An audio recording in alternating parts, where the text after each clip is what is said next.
Assalamualaikum warahmatullahi wabarakatuh. Good morning students. How are you today? Alhamdulillah, I'm fine, thank you. And I hope you are fine too. Okay students, before we start our learning today, please say basmalah together. Bismillahirrahmanirrahim. And pray before study. Rabbi zidni ilma warzuqni fahma. Amin ya rabbal alamin. Oke teman-teman, pada kesempatan hari ini kita akan belajar di tematik tema 1 subtema 4 pembelajaran 2 dan 3 tentang perkembangbiakan tumbuhan. Mari kita lihat penjelasan berikut ini. Seperti yang sudah teman-teman ketahui bahwa tumbuhan juga mengalami perkembangbiakan. Perkembangbiakan tumbuhan terbagi menjadi dua, yaitu vegetatif dan generatif. Nah, vegetatif ada yang vegetatif alami dan buatan. Salah satunya vegetatif alami yaitu tunas. Oke teman-teman, tunas. Nah teman-teman, tunas adalah anakan yang tumbuh di samping tubuh induknya. Tunas tumbuh dari batang yang berada di dalam tanah. Tunas muda menjadi tanaman baru dan bergabung dengan induknya. Tunas termasuk ke dalam jenis perkembangbiakan vegetatif alami. Perkembangbiakan yang menggunakan tubuh induknya teman-teman. Nah teman-teman bisa dilihat nih di buku teman-teman halaman 165. Di situ terlihat terdapat tunas ya yang tumbuh dari dalam tanah ya di samping persis dengan tubuh induknya.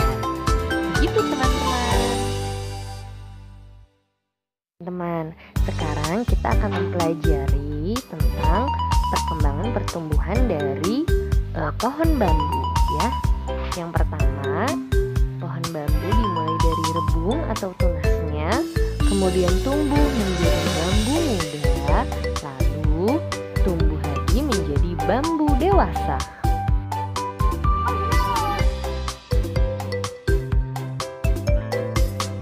Nah teman-teman, berikut proses perkembangbiakan pada buah semangka. Selain berkembang biak dengan tunas, ada tumbuhan yang berkembang biak dengan biji. Nah, semangka salah satunya tumbuhan yang berkembang biak dengan biji. Pohon semangka dewasa akan berbunga dan berbuah. Di dalam buah semangka terdapat biji. Nah, biji inilah yang akan berkembang menjadi tanaman baru. Teman-teman bisa lihat pada gambar proses perkembangbiakan semangka berikut ini.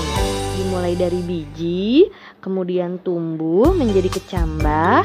Tambah tersebut tumbuh, kemudian berbunga, lalu berbuah, dan menghasilkan buah semangka yang di dalamnya terdapat biji. Nah, perputaran tahapan perkembangan tersebut membentuk sebuah siklus teman-teman. Nasional Indonesia. Nah teman-teman, negara tercinta kita Indonesia juga memiliki bunga nasional loh. Nah, bunga nasional dimiliki oleh beberapa negara. Nah, bunga inilah yang mewakili karakteristik sebuah bangsa dan negara. Misalnya ada negara Belanda yang terkenal dengan bunga tulip. Di Inggris juga terkenal dengan bunga nasionalnya, yaitu dengan bunga mawar. Nah, ternyata berbeda dengan negara-negara tersebut. Kita Indonesia memiliki 3 bunga nasional atau disebut juga dengan puspa. Apa saja kira-kira? Yang pertama ada bunga melati. Nah, bunga melati ini disebut juga dengan puspa bangsa. Nah, bunga puspa bangsa ini menunjukkan karakteristik bahwa masyarakat Indonesia memiliki sifat yang santun teman-teman, gerhana dan elok budi pekertinya.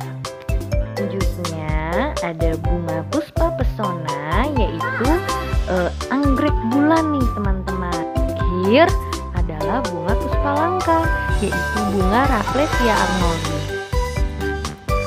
Teman-teman, mari kita bantu Lani yuk. Lani memetik 232 bunga melati, lalu ia menyimpannya ke dalam 4 buah pot. Berapa banyak bunga melati pada setiap pot ya? Sekarang bisa kita tulis 232 dibagi 4. Nah, Langkah pertama, teman-teman lihat angka 2 yang paling pertama yang bernilai ratusan. Apakah 2 bisa dibagi 4? Tidak bisa. Lalu kita ajak 3, yaitu puluhannya.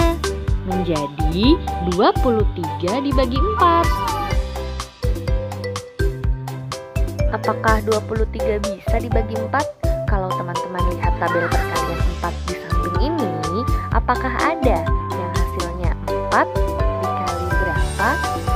Yang hasilnya 23. Coba teman-teman lihat. Dari 4 kali 1, 4 kali 2, ada tidak yang hasilnya 23?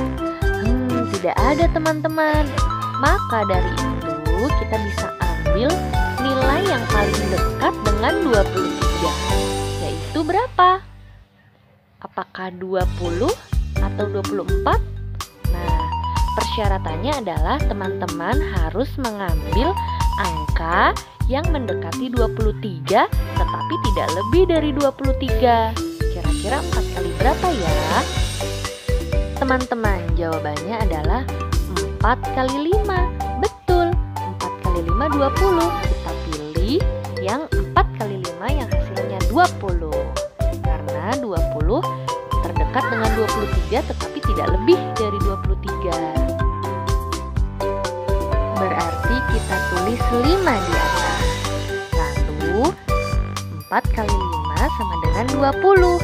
Kita tulis di bawahnya 23, yaitu 20. 10 kita tulis di bawah 23 teman-teman. Lalu kita kurangkan. Nah, selanjutnya kita lihat dari sebelah kiri, paling kiri, 2 kurang 2 sama dengan 0. Jadi tidak perlu kita tulis. Nah, kita lanjut. 3 dikurang 0 sama dengan 3. Baru kita tulis 3. Lalu 2 yang bernilai satuan dapat kita turunkan. Nah, sekarang nilainya menjadi 32. Sekarang teman-teman lihat kembali pada tabel perkalian 4. 4 kali berapa yang hasilnya 32? Ya, 4 kali 8, maka kita tulis 8 di atas. Lalu 8 dikali 4 berapa? 32. Maka kita tulis lagi di bawah angka 32. Nah, 32 dikurang 32 hasilnya 0. Jadi 232 dibagi 4 sama dengan 58. Alhamdulillah, our lesson today is done. Let's say hamdalah together. Alhamdulillahirabbil alamin. And kafaratul majlis prayer. Subhanakallahumma wa bihamdika asyhadu an la ilaha illa anta astaghfiruka wa atubu ilaik. Good job. Thank you. Assalamualaikum warahmatullahi wabarakatuh.